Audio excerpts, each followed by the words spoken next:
Hello friends, welcome back to our channel. இந்த video பார்த்துட்ருக்க எல்லாருக்கும் பெரிய பெரிய வணக்கம். இந்த வீடியோவில் நம்ம என்ன பார்க்க போகிறோம் அப்படின்னா, ரீசெண்டாக பார்த்திங்கன்னா இந்த கமெண்ட் வந்து நிறைய பேர் கேட்குறத பார்க்க முடியுது. ஸோ வெயில் காலம் வந்துருச்சு, பாடி ஹீட் ஆகாமல் இருக்கிறதுக்கு என்னென்ன விஷயங்கள்லாம் ஃபாலோ பண்ணணும். மெயினாக பார்த்திங்கன்னா ஒரு சிஸ்டர் வந்து கமெண்ட் பண்ணியிருந்தாங்க, என்னோடய ஹஸ்பண்ட்க்கு வந்து பார்த்திங்கன்னா நான் வந்துட்டு நிறைய வந்து கொடுத்து பார்த்துட்டேன், பட் வந்து பாடி ஹீட் வந்து அவங்களுக்கு வந்து ரொம்ப வேர்க்குது, பாடி ஹீட்டாக இருக்குமோன்னு டவுட்டாக இருக்குது, அந்த மாதிரிலாம் கேட்டிருந்தாங்க. ஸோ பாடி ஹீட்டாக இருக்கிறவங்க இல்லை வெயில் காலத்தில் பாடி ஹீட் ஆகாமல் இருக்கணுன்றவங்க என்னெல்லாம் ஃபாலோ பண்ணலான்றதை இந்த வீடியோவில் பார்க்கலாம். ஃபஸ்ட்டு வந்து ஸ்வெட் ஆகிறனால பாடி ஹீட்டாக இருக்குன்றது அர்த்தம் கிடையாது. வேர்க்கிறது வந்து ரொம்ப நார்மலானது. கொஞ்சம் வந்து வெயிலாக வெப்பமாக இருக்கக்கூடிய ஒரு சூழ்நிலையில் இருக்கும், இல்லை அதிகமாக ஃபிசிக்கல் ஆக்டிவிட்டி பண்ணுறோம் அப்படின்னா நமக்கு வேர்க்கும், அதுக்கும் பாடி ஹீட்டுக்கும் சம்மந்தம் கிடையாது. ஸோ நான் அதை வந்து ஃபஸ்ட்டு சொல்லிடுறேன். பாடி ஹீட் ஆகாமல் இருக்க என்னெல்லாம் பண்ணலாம். நீங்கள் வந்து ஸ்பெஷலாக பார்த்தீங்கன்னா இதுக்கு ரெமிடிஸ் இந்த மாதிரிலாம் எடுக்க தேவையில்லை. நார்மலாக வந்து நம்ம டே டு டே லைஃப்பில் பண்ணுற விஷயங்களையே சில சேஞ்சஸ் வந்து நம்ம பண்ணிக்கிட்டாலே போதும், பாடி ஹீட் ஆகாமல் பார்த்துக்கலாம். நம்பர் 1 என்னை கேட்டிங்கன்னா நம்பர் 1 என்ன சொல்லுவேன் அப்படின்னு பார்த்தீங்கன்னா, பழைய சாதம் வாட்டர் வந்து நிறைய குடிக்கணும். இதுக்குன்னே நீங்கள் எக்ஸ்ட்ரா கூட கொஞ்சம் சோறு வந்து நீங்கள் வடிச்சுக்கோங்க, ஒன்றும் பிரச்சனை கிடையாது, மீந்தமானாலும் பரவாயில்ல. அந்த சாதத்தை வந்து நல்லா வந்து ஃபஸ்ட்டு வந்து வெறும் கையை வச்சு நல்லா மசிச்சுக்கோங்க. நம்ம கையில் இருக்க ஹீட் வந்து அந்த சாதத்தில் படணும், அப்போ தான் நல்லா புளிக்கும். கொஞ்சம் அந்த பழைய சாதம் வாட்டர் நல்லா மசிச்சுட்டு உப்புக்கல்லும் போட்டுட்டு நிறைய தண்ணி ஊற்றி நல்லா கையை வச்சு கரைச்சிட்டு சோறு வந்து பாதி சோறு அந்த தண்ணியோட கலக்கணும். எவ்வளோ வேணாலும் நீங்கள் தண்ணி ஊற்றுங்க, எவ்வளோ தண்ணி ஊற்றினாலும் அது வந்து நல்லா சில்லுன்னு குளிர்ச்சியாக புளிச்சிரும். ஸோ தண்ணி நிறைய ஒரு 4 செம்பு கூட நீங்கள் ஊற்றி மூடி வச்சுக்கோங்க, கொஞ்சமாக ரைஸ் இருந்தாலும் பரவாயில்ல. அதை வந்து நெக்ஸ்ட் டே வந்து பார்த்திங்கன்னா நீங்கள் வந்து குடிச்சுக்கிட்டே இருக்கலாம். இதை வெறும் வயிற்றில் குடிக்கணும்லாம் கிடையாது, இது ரெமிடி கிடையாது. நான் திரும்ப திரும்ப சொல்கிறேன், இது எந்த நேரம் எடுக்கணும், எப்போ எடுக்கணும், எவ்வளோ எடுக்கணும்லாம் கேட்காதீங்க. இது ரெமிடி கிடையாது. நார்மலான வாட்டர் குடிப்பீங்க பார்த்தீங்களா, அதுக்கு பதிலாக இதை நீங்கள் குடிக்கலாம். மத்தியானம் ஒரு 2-3 மணி வரைக்கும் நீங்கள் இதை வந்து குடிச்சுக்கிட்டே இருக்கலாம். இதில் வந்து சுகர்லாம் அதிகமாகாது. அந்த பழைய சாதம் சோறு இருக்குது பார்த்தீங்களா, அதை வந்து நிறையா தட்டு நிறையா போட்டு சாப்பிட்டா தான் சுகர் அதிகமாகும். பழைய சாதம் இந்த தண்ணி எடுக்கிறனால பாடியில் சுகர் லெவல் வந்து கம்மி ஆகாது. இதில் கார்போஹைட்ரேட்டும் பெருசாக இருக்காது. நல்ல உடம்புக்கு வந்து குளிர்ச்சி குடிக்கும். ப்ரோபயாட்டிக்னு சொல்லுவாங்கள்ல, நம்ம தயிர்லாம் சாப்பிட்றோம்ல, குட் பாக்டீரியா, அதுவும் இந்த தண்ணியில் வந்து நிறைய இருக்கும். வயிறுக்கும் ரொம்ப நல்லது, குளிர்ச்சியாகவும் இருக்கும். இந்த தண்ணி வந்து நிறைய குடிச்சிக்கிட்டே இருங்க. இதை நீங்கள் ஃபாலோ பண்ணிவிட்டு நீங்கள் பாருங்கள், உங்களுக்கு கண்டிப்பாக பாடி ஹீட்டுன்றதே ஒன்று இருக்கவே இருக்காது. நம்பர் 1 வந்து இது ஃபாலோ பண்ணுங்கள்.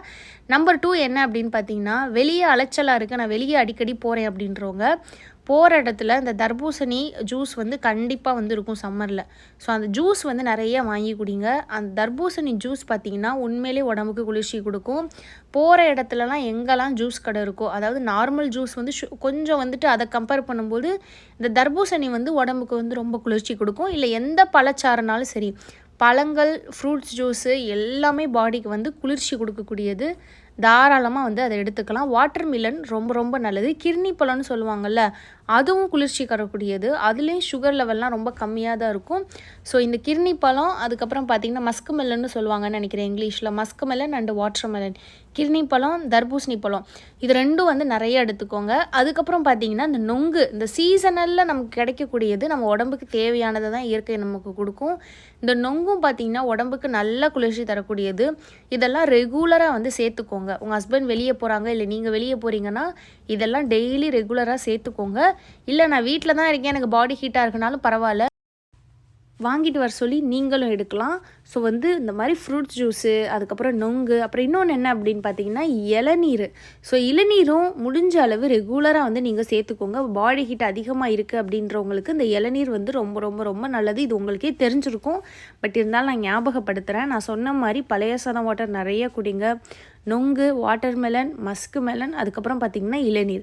இதை விட எல்லாத்தையும் விட நம்பர் 1 என்னென்னா நிறைய தண்ணி குடிக்கணும். நான் அதை தான் ஃபஸ்ட்டு சொல்லியிருக்கணும்னு சொல்லலை. நிறைய தண்ணி குடிங்க. தண்ணி குடிச்சிட்டே இருங்க. தண்ணி எவ்வளோக்கு எவ்வளோ குடிக்கிறீங்களோ உங்களுக்கு பாடி ஹீட் வந்து அவ்வளோக்கு அவ்வளோ கம்மியாகும். நல்லா யூரின் போங்க, தண்ணி வந்து நிறைய குடிங்க. மெயினாக அந்த மத்தியான நேரத்தில் நிறைய தண்ணி குடிங்க. வீட்டில் இருக்கும்போது குடிக்கிற தண்ணியை விட வெளியே நிறைய தண்ணி எடுத்துகிட்டு போய் குடிங்க.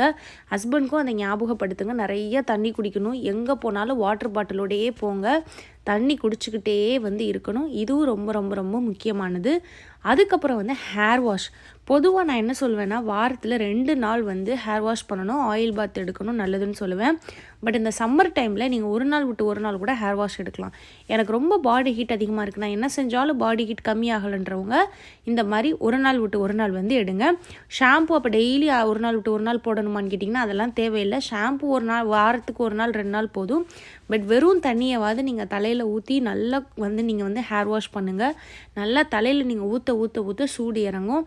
அதே மாதிரி வெளியே வேலை பார்க்குறாங்க ஹஸ்பண்ட், என்னோடய ஹஸ்பண்ட் வந்து ட்ராவல் ரிலேட்டட், அவர் வந்து ஒரே இடத்துல உட்காந்து பார்க்குற வேலை கிடையாது, ட்ராவல் பண்ணிகிட்டே இருக்கணும். இந்த மாதிரி வேலை பார்க்குறவங்க, மிஷினில் ஒர்க் பண்ணுறாங்க, அதாவது இந்த ஹார்ட்வேர் சொல்லுவாங்களா, அந்த மாதிரி இடத்துல கம்பெனியில் வேலை பார்க்குறவங்க, அவங்கெல்லாம் டெய்லி ஹேர் வாஷ் பண்ணுறது ரொம்ப ரொம்ப நல்லது.